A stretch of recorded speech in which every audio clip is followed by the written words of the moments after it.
Hello students, कल हमने दो समतल दर्पण यदि थीटा कोण पर झुके हुए हैं तो उनके मध्य बनने वाले प्रतिबिंबों के लिए फॉर्मूले पढ़े थे।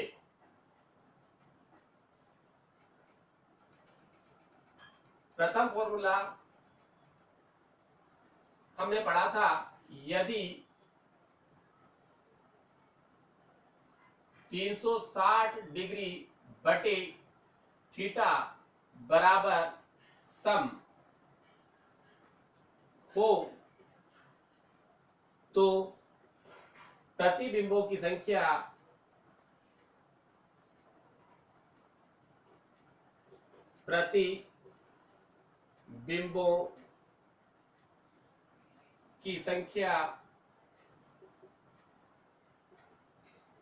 n बराबर 360 डिग्री बटे थीटा -1 होती है।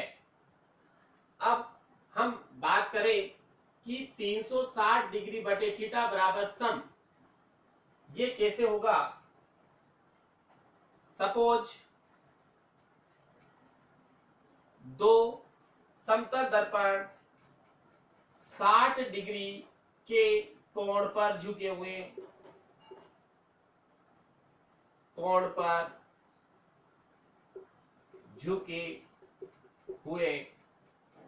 हैं,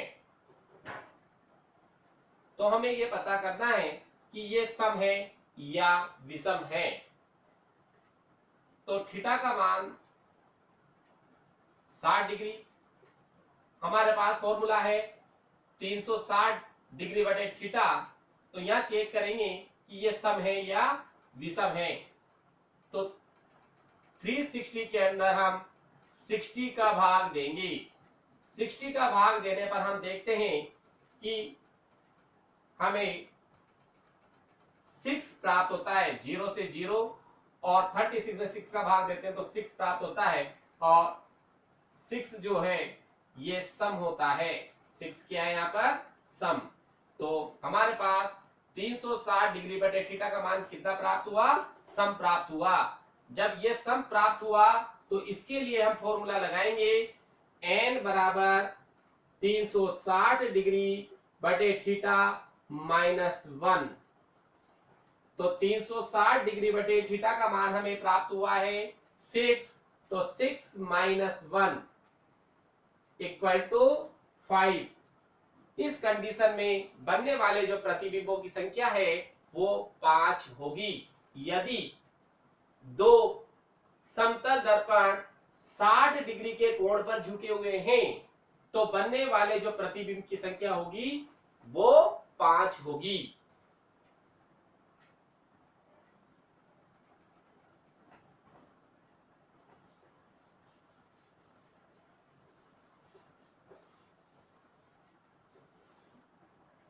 अब इस पर हम न्यूमेरिकल करते हैं। क्वेश्चन, यदि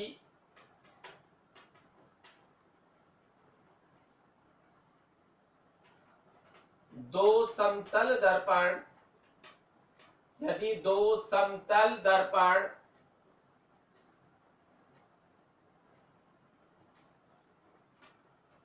एक दूसरे से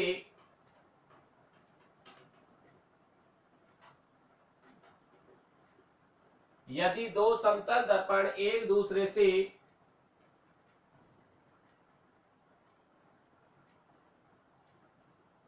45 डिग्री के कोण पर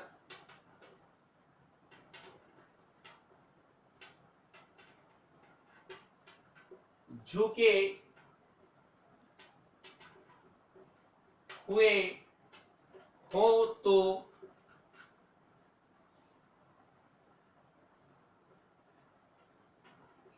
इनके मध्य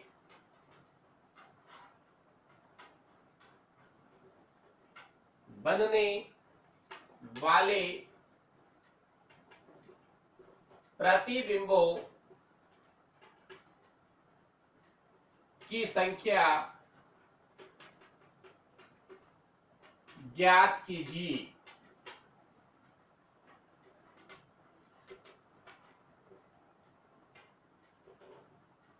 क्वेश्चन है, यदि दो समतल दर्पण एक दूसरे से 45 डिग्री के कोण पर झुके हुए हो तो इनके मध्य बनने वाले प्रतिबिंबों की संख्या ज्ञात कीजिए।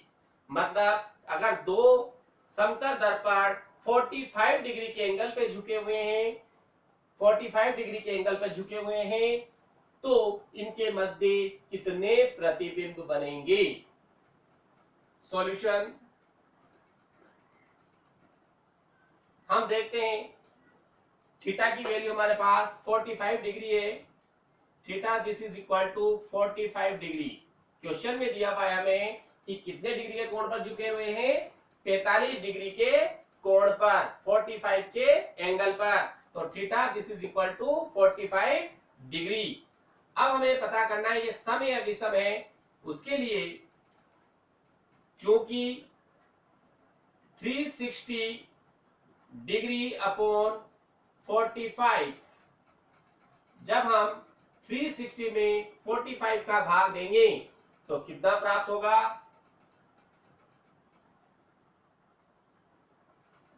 भाग देके देखो इसमें,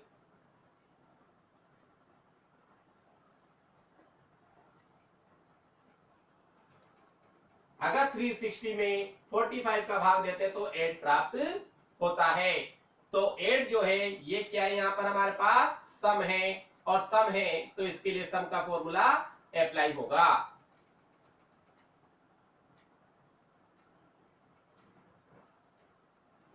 प्रतिबिंबों की संख्या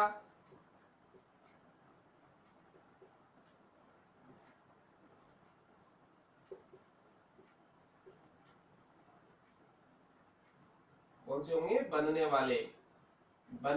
वाले प्रतिबिंबों की संख्या।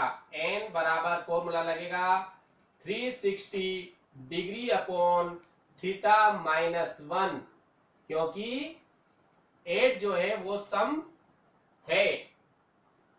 तो n equal to 360 upon theta की जो वैल्यू प्राप्त हुई है वो हमें प्राप्त हुई है 8 -1, मतलब जो प्रतिबिंबों की संख्या होगी वो कितनी होगी, 7। यदि दो समतल दर्पण एक दूसरे से 45 डिग्री के कोण पर झुके हुए होंगे तो उनके मध्य बनने वाले जो प्रतिबिंबों की संख्या है वो 7 प्राप्त होगी। ऐसे ही अन्य क्वेश्चन हम और देखते हैं। यदि दो समतल दर्पण एक दूसरे से 60 डिग्री के कोण पर झुके हुए हो, अगर हम 45 की जगह अब क्या क्वेश्चन कर देते हैं, 60 डिग्री, ये क्वेश्चन नंबर 2।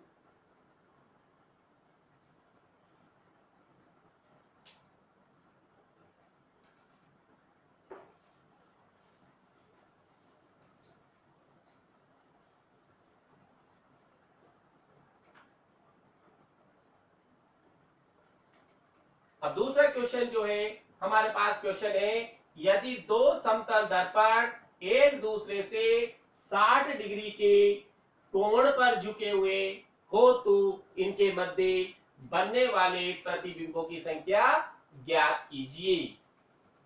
बहुत सिंपल है, अभी किया था वैसे ही क्वेश्चन सोल्व होगा। सॉल्यूशन देखें, थीटा की वैल्यू क्या है, क्वेश्चन पढ़कर पता करें। एक बार क्वेश्चन को एक बार हम पढ़ते हैं और देखते हैं कि इसमें किसकी वैल्यू हमें दी गई है। तो यहाँ हमने पढ़ा, यदि दो समतल दर्पण एक दूसरे से 60 डिग्री के कोण पर झुके हुए हो तो हमें कितना, थीटा का मान कितना दिया हुआ है, 60 डिग्री। क्वेश्चन में स्पष्ट है कितना लिखा हुआ है, 60 डिग्री। तो हमारे पास थीटा का मान कितना है, 60 डिग्री। अब हमें वही पता करना है कि ये सम है या विषम है, क्योंकि उसी के अकॉर्डिंग हम इस पर फॉर्मूला अप्लाई करेंगे। तो चूंकि 360 अपॉन थीटा, तो ये हो गया हमारे पास 360 degree upon 60 degree. This is equal to, यदि 360 के अंदर हम 60 का भाग देते हैं तो हमें प्राप्त होता है 6, जो सम है। क्या ये सम है, और सम है तो जो फॉर्मूला अभी हमने यूज किया था वही फॉर्मूला दोबारा यूज करेंगे। इसलिए बनने वाले प्रतिबिंबों की संख्या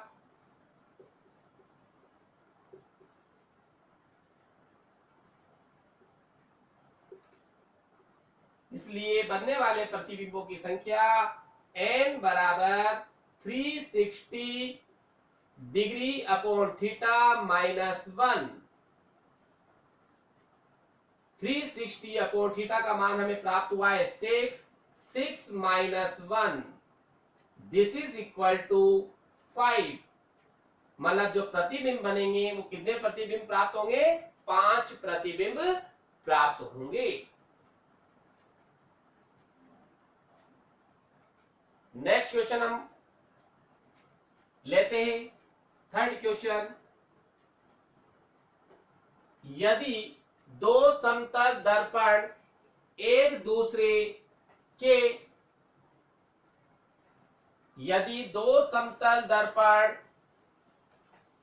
एक दूसरे के लंबवत रखे हों, क्या रखे हों? अब लंबवत।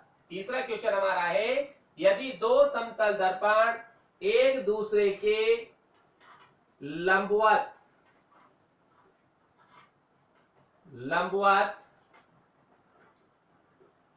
रखे हुए हो तो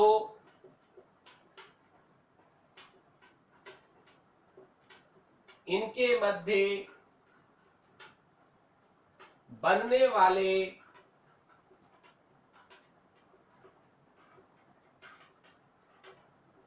प्रतिबिंबों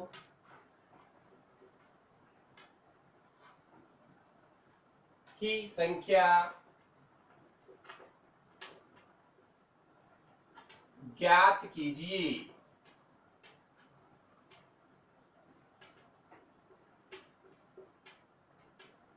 अभी जो क्वेश्चन अपन ने दो क्वेश्चन किए सेम वही क्वेश्चन है, पैटर्न वही है, केवल क्वेश्चन पढ़ के तुम्हें पता करना है कि थीटा की वैल्यू क्या है। हमने क्वेश्चन पढ़ा, यदि दो समतल दर्पण एक दूसरे के लंबवत रखे हुए हों तो इनके मध्य बनने वाले प्रतिबिंबों की संख्या ज्ञात कीजिए। तो डायरेक्ट हमें इसने थीटा की वैल्यू नहीं दे रखी है, लैंग्वेज रूप में दी हुई है, जिसको हमको पहचान करनी है कि एक दूसरे के लंबवत, क्वेश्चन में लिखा हुआ है लंबवत रखे हुए हैं। लंबवत मतलब थीटा की वैल्यू 90 डिग्री।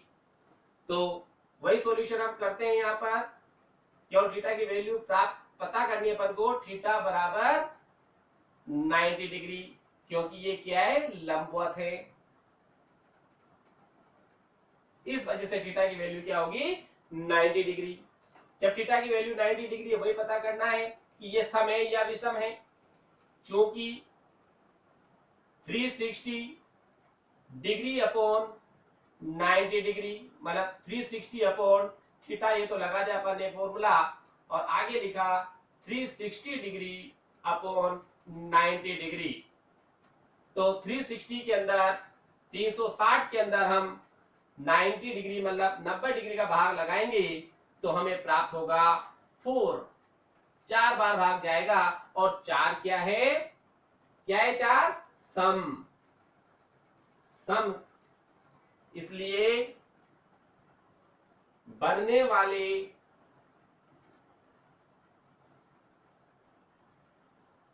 प्रतिबिंबों की संख्या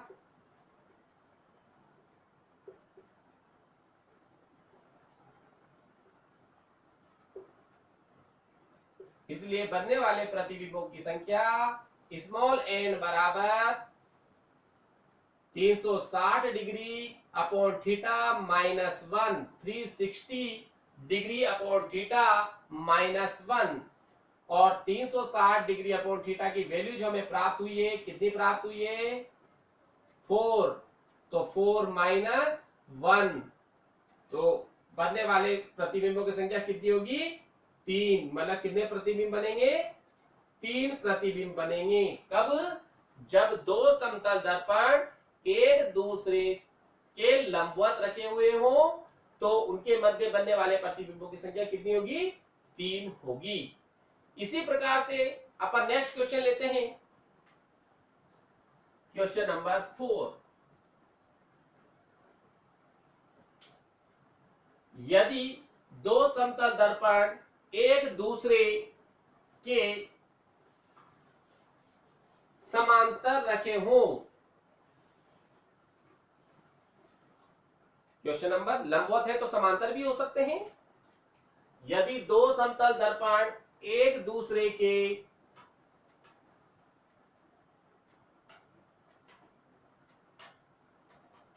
समांतर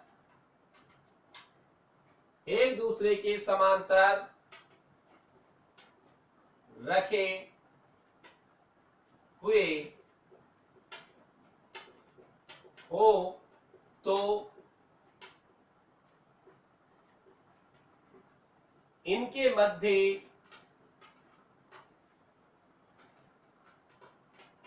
मध्य बनने वाले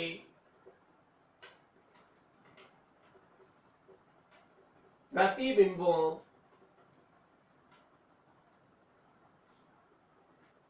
की संख्या ज्ञात कीजिए।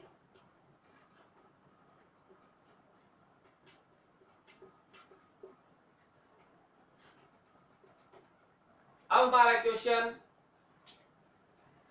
जो है, दो समतल दर्पण एक दूसरे के समांतर रखे हुए हो तो इनके मध्य बनने वाले प्रतिबिंबों की संख्या ज्ञात कीजिए। इसके पहले वाला क्वेश्चन था कि दो समतल दर्पण एक दूसरे के लंबवत रखे हुए हैं।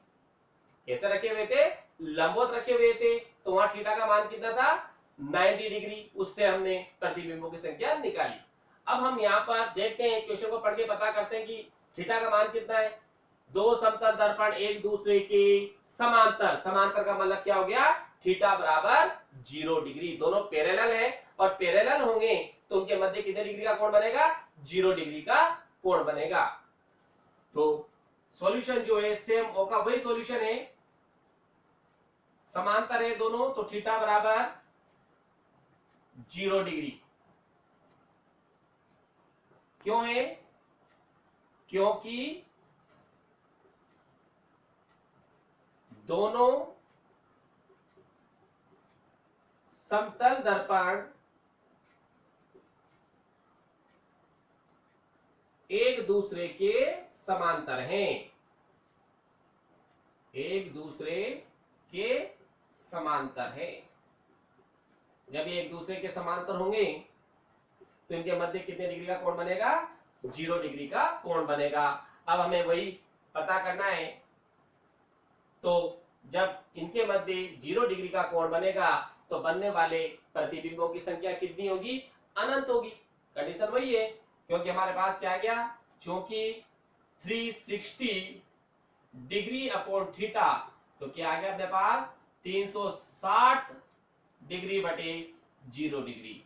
मतलब किसी भी संख्या में यदि हम 0 का भाग देते हैं तो हमें इनफाइनाइट प्राप्त होता है, अनंत प्राप्त होता है। क्या प्राप्त होता है? अनंत। जब अनंत प्राप्त हुआ तो बनने वाले प्रतिबिंब भी क्या होंगे? अनंत ही होंगे। मतलब ये हो गया, यदि दो समतल दर्पण एक दूसरे के समांतर रखे हुए हो, यदि दो समतल दर्पण एक दूसरे के समांतर रखे हुए हो तो इनके मध्य बनने वाले प्रतिबिंब अनंत होंगे। कितने प्रतिबिंब बनेंगे? अनंत प्रतिबिंब बनेंगे।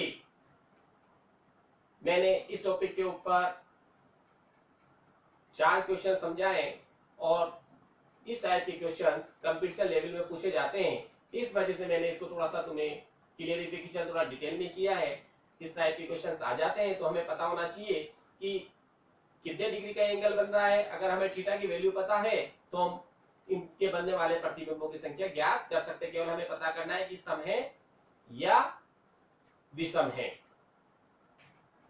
जब तक, ये भी हम ध्यान रखें, जब तक हमें असममित कंडीशन न दे दी जाए तब तक हम असममित कंडीशन वाला फॉर्मूला यूज नहीं करेंगे। असममित के लिए वो स्पेशल कंडीशन केसेस में डालता है असममित, तो असममित देखा जब भी फॉर्मूला लगाना है, वरना सभी में लगभग लगभग ये फॉर्मूला यूज होता है। ये हमारा टॉपिक यहाँ पर कंप्लीट होता है। अब इसके नीचे हम बात करें एक और नोट में एक कंडीशन और स्पेशल केसेस और अपन डाल देते हैं नोट के अंदर। ये भी पूछता है कितनी बार कंपटीशन लेवल में।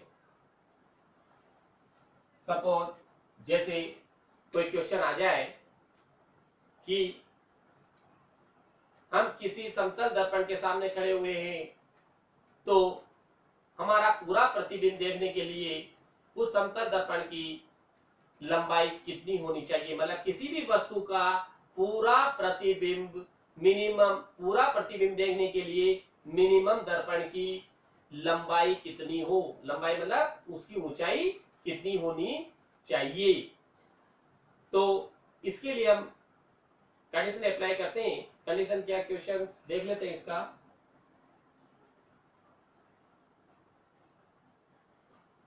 नोट में लिखवा देता हूं मैं।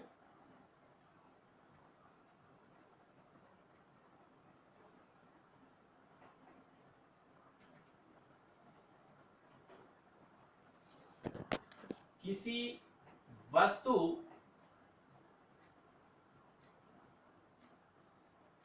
की लंबाई के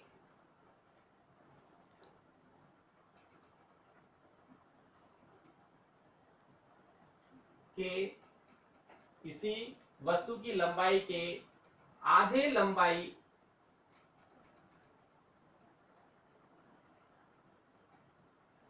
का दर्पण यूज करके, मतलब प्रयोग करके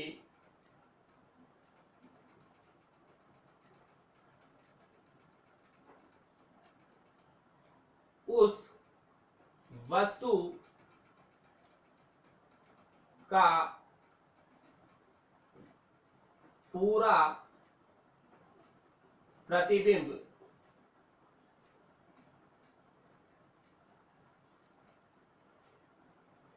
उस दर्पण में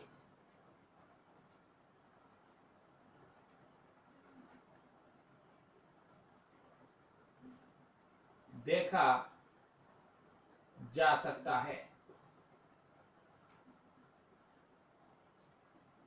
किसी वस्तु की लंबाई के आधे लंबाई का दर्पण प्रयोग करके उस वस्तु का पूरा प्रतिबिंब उस दर्पण में देखा जा सकता है।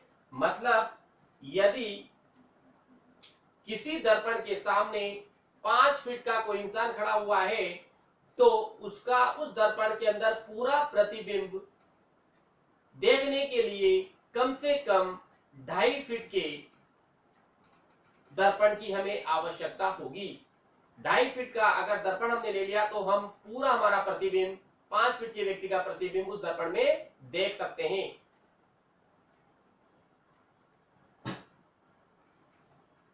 ये नोट में मैंने नोट करवाया है, क्योंकि ये कंडीशन तुम्हें याद होनी चाहिए, क्योंकि कितनी बार इन क्वेश्चनों को पूछ लिया जाता है।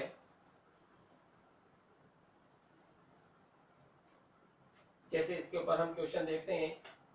नेक्स्ट क्वेश्चन, यदि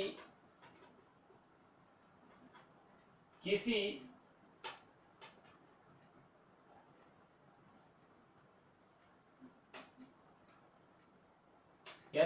व्यक्ति की लंबाई, यदि किसी व्यक्ति की लंबाई 6 फीट है,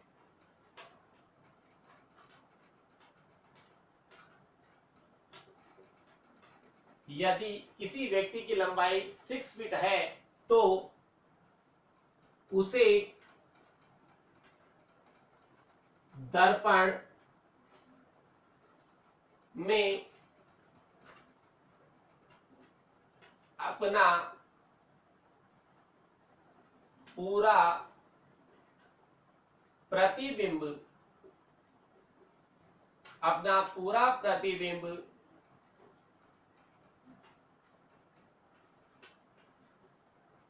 देखने के लिए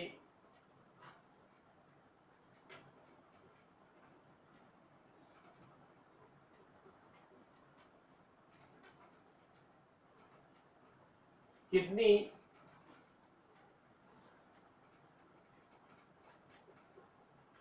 ऊंचाई के दर्पण की आवश्यकता होगी, आवश्यकता होगी।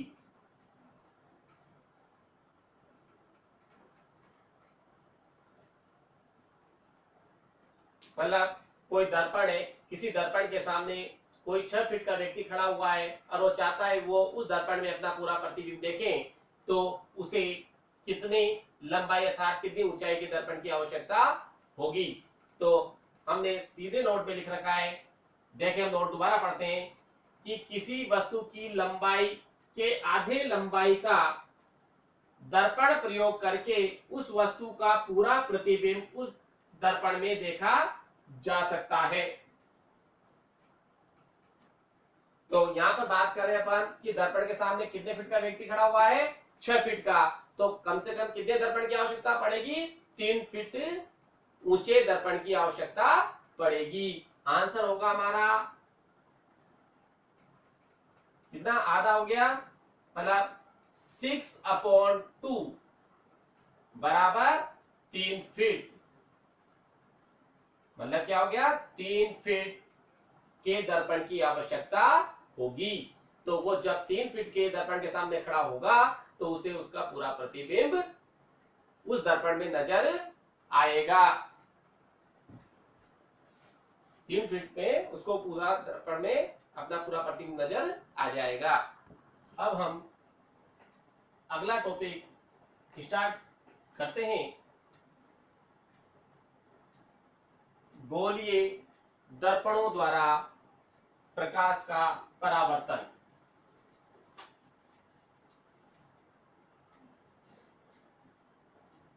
अगला टॉपिक है गोलीय दर्पणों द्वारा प्रकाश का परावर्तन। गोलीय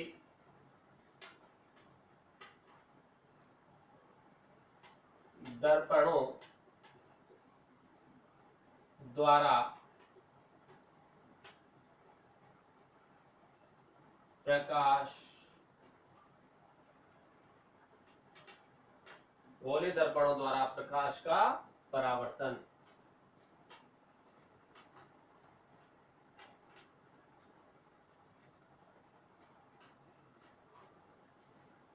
नया टॉपिक है हमारा गोलीय दर्पणों द्वारा प्रकाश का परावर्तन। तो सबसे पहले हम बात करें कि गोलीय दर्पण होते क्या हैं। तो सबसे पहले परिभाषा हम पढ़ेंगे गोलीय दर्पण।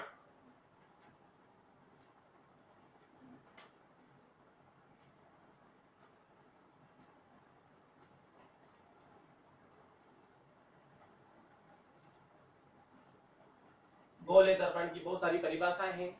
जैसे गोलीय दर्पण को पहले हम समझ लें, उसके बाद परिभाषा लिखेंगे। कोई भी खोखला कांच का गोला है, एक कांच का गोला लेते हैं जो पूर्ण रूप से क्या है, खोखला, और इसका इस भाग को अगर हम काट दें, इसको इस प्रकार से अपन काट दें, इसमें से कि अपन ने इसके टुकड़े कर दिए, ये टुकड़ा कर दिया जैसे मैंने इसका, तो इसको काटने पर, इसको काटा अपन ने, तो अभी कटा हुआ टुकड़ा कौन सा है, ये वाला टुकड़ा हुआ, ये कटा हुआ टुकड़ा। जब मैंने इसको इस खोखले कांच के गोले को काट दिया, तो अब इसका कटा हुआ भाग कौन सा बना, ये वाला भाग कटा हुआ है।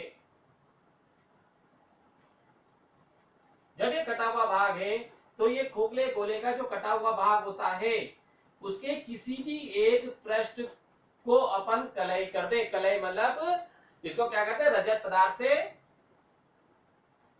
पदार्थ इसके ऊपर लेप कर दें, या तो इधर की ओर या इधर की ओर। तो इसके किसी भी एक भाग पर अपन कलय कर देंगे, वो अलग अलग कंडीशन है। इधर इसको रजत पदार्थ लेप करेंगे तो अलग दर्पण बनेगा, इधर करेंगे तो अलग दर्पण बनेगा।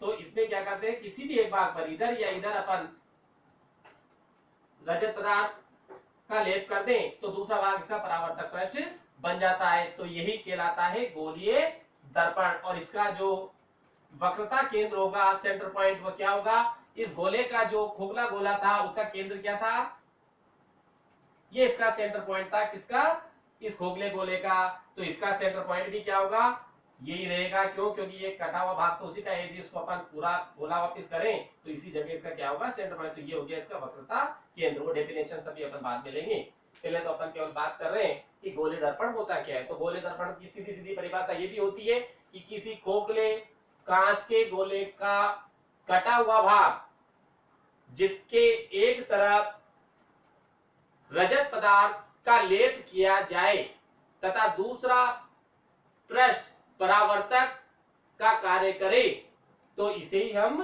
गोलीय दर्पण कहते हैं। या इसकी और परिभाषा दूसरी भी है, जैसे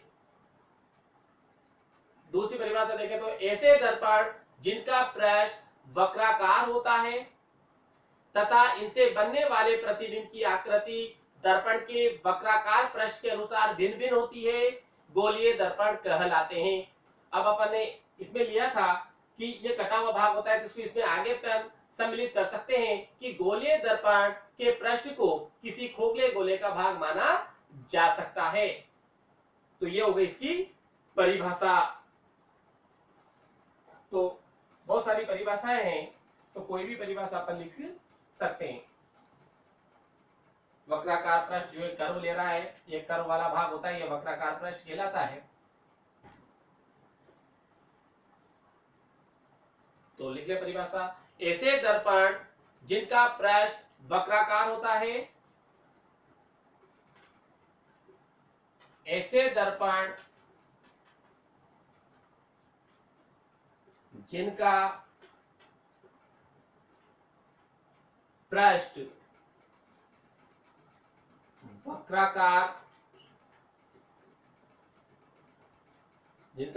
वक्राकार होता है, ऐसे दर्पण जिनका पृष्ठ वक्राकार होता है तथा इनसे वक्राकार होता है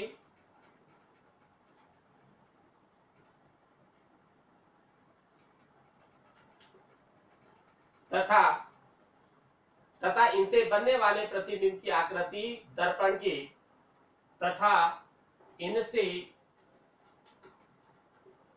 बनने वाले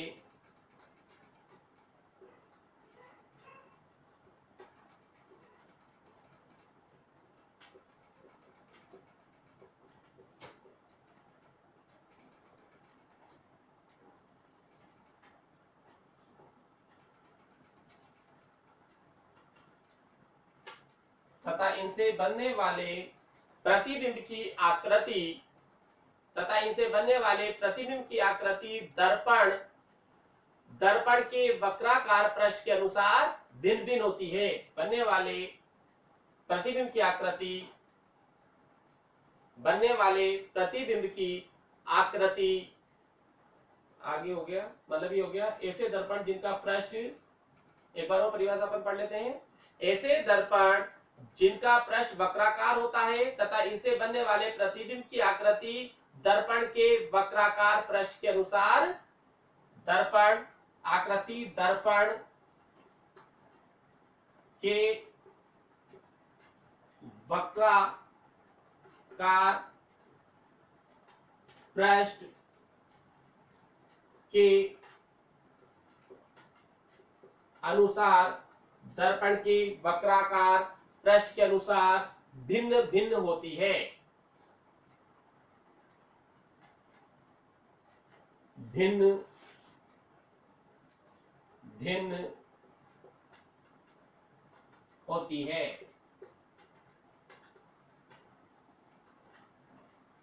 गोलीय दर्पण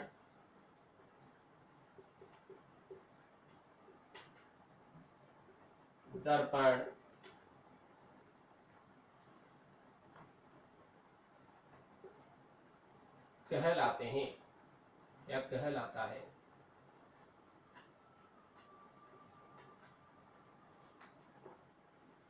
गोलीय दर्पण को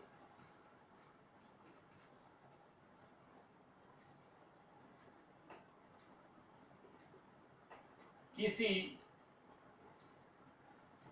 खोखले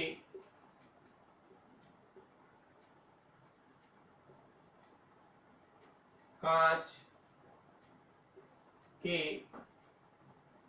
गोले दर्पण को किसी खोखले कांच के गोले का कटा हुआ भाग माना जा सकता है।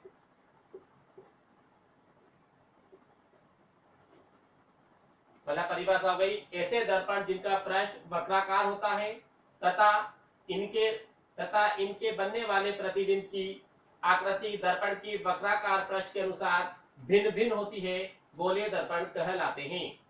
गोलीय दर्पण को किसी खोखले कांच के गोले का कटा हुआ भाग माना जा सकता है, जैसा कि मैंने भी चित्र में तुम्हें समझाया था। इसके बाद और हम समझ लेंगे। दूसरी परिभाषा और लिख सकते हैं अपन, अथवा कोई भी एक परिभाषा याद रखनी, ऐसा नहीं कि पूरी परिभाषा पेपर में आए और हम अथवा लगाकर पूरी परिभाषा लिखते रहे।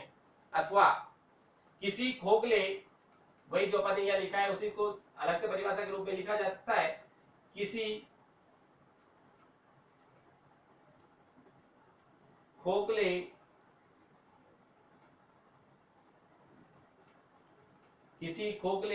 कांच के गोले, किसी खोखले कांच के गोले का कटा हुआ भाग, किसी खोखले कांच के गोले का कटा हुआ भाग, किसी खोखले कांच के गोले का कटा हुआ भाग जिसके एक तरफ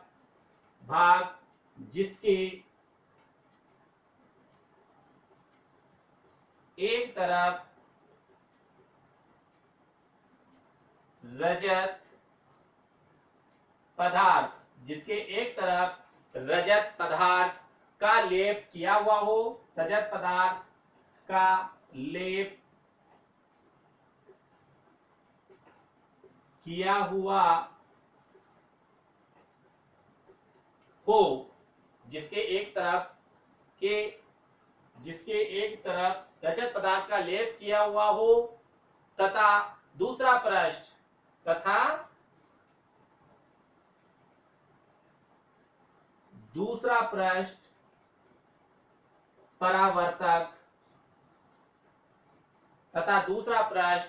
परावर्तक का कार्य करे, तथा दूसरा पृष्ठ परावर्तक का कार्य करे,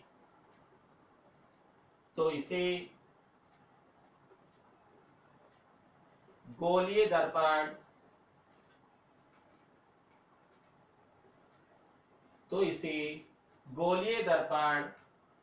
कहते हैं। दोनों परिभाषाएं, कोई भी एक परिभाषा में याद रखनी है। पहली परिभाषा में हमने पढ़ा है, ऐसे दर्पण जिनका पृष्ठ वक्राकार होता है। वक्राकार मतलब जैसे ये गोला है, गोले को अपन ने काटने पर जब हमें ये पृष्ठ मिलता है तो ये वक्राकार पृष्ठ, ये कहलाता है वक्राकार पृष्ठ। ऐसे दर्पण जिनका पृष्ठ वक्राकार होता है तथा इनसे बनने वाले प्रतिबिंब की आकृति दर्पण के वक्राकार पृष्ठ के अनुसार भिन्न भिन्न होती है। ये वक्राकार पृष्ठ है, इसके आधार पर भिन्न भिन्न होती है। कभी तो हम कलर जो रजत पदार्थ अगर इधर की ओर लगा देंगे तो ये तो बन जाएगा उत्तल दर्पण, और रजत पदार्थ को हम इधर की ओर लेप कर देंगे तो ये बन जाएगा अवतल दर्पण। तो इस आधार पर ये दो भागों में भी बांटे गए हैं। तो अभी तो केवल हम बात कर रहे हैं गोलीय दर्पण की। ये केवल अपन को समझना है कि वक्राकार पृष्ठ कौन सा होता है, तो ये होता है वक्राकार पृष्ठ काटे पर के अनुसार भिन्न भिन्न होती है, गोलीय दर्पण कहलाते हैं। तो ये जो अपन ने दूसरी परिभाषा लिखी वो यही इंक्लूड है इसमें। गोलीय दर्पण को किसी खोखले कांच के गोले का कटा हुआ भाग माना जा सकता है। मतलब ये गोला जो है, इस गोले को अपन ने काटा तो ये कटा हुआ भाग इसका ये है। दूसरी परिभाषा में इसी को अपन ने पूर्ण डिटेल में लिख दिया कि वही है जो अपन ने पैराग्राफ चेंज करके लिखिए, किसी खोखले कांच के गोले का कटा हुआ भाग जिसके एक तरफ रजत पदार्थ का लेप किया हुआ हो तथा दूसरा पृष्ठ परावर्तक का कार्य करे। जैसे ये गोला, इस गोले को हमने यहां से काटा तो ये हमें कटा हुआ भाग मिल गया इसका, इसको वक्राकार भाग भी बोलते हैं ऊपर की परिभाषा के अनुसार। अब इसके आगे लिखा हुआ इसमें कटा हुआ भाग जिसके एक तरफ रजत पदार्थ का लेप, एक तरफ या तो इधर या इधर की ओर, तो एक तरफ कहीं भी अपन रजत पदार्थ का लेप कर दें तो एक तरफ रजत पदार्थ का लेप होगा तो उधर से तो किरण आपतित होगी नहीं, किधर होगी दूसरी तरफ, तो दूसरा तल क्या हो जाएगा इसका परावर्तक पृष्ठ बन जाएगा। और इसी परिभाषा को इसी के आधार पर हमने पढ़ा है। अब बात करें अपन गोले दर्पण, तो हमने समझ लिया कि गोले दर्पण क्या होता है। अब गोले दर्पण कितने प्रकार के होते हैं।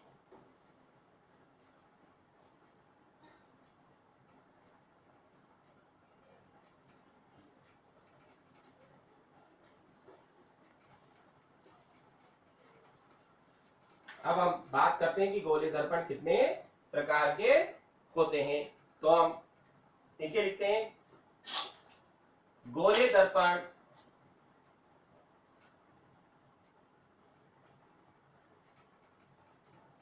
गोलीय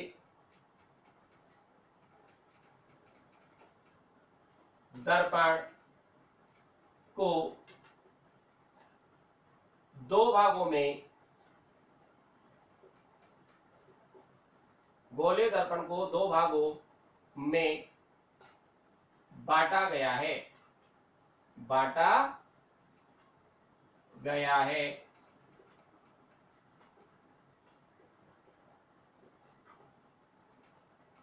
पहला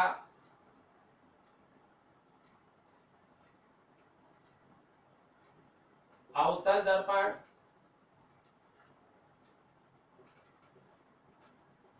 पहला अवतल दर्पण, दूसरा उत्तल दर्पण। तो जो गोले दर्पण है उनको हमने दो भागों में बांटा गया है, क्योंकि रजत पदार्थ का लेप उभरे हुए भाग पे कर देंगे तो अवतल दर्पण बन जाएगा और अंदर वाले भाग पे कर देंगे तो उत्तल दर्पण बन जाएगा। अवतल दर्पण को हम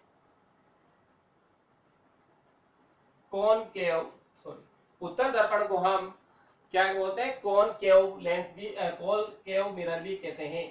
कॉनकेव मिरर, इंग्लिश में नाम है इसका कॉनकेव मिरर, और इसका कॉन्वेक्स मिरर। तो गोले जो दर्पण है उनको दो भागों में बांटा गया है, पहला अवतल दर्पण कॉनकेव मिरर और दूसरा उत्तल दर्पण, दूसरा है उत्तल दर्पण कॉन्वेक्स मिरर, कॉन्वेक्स मिरर।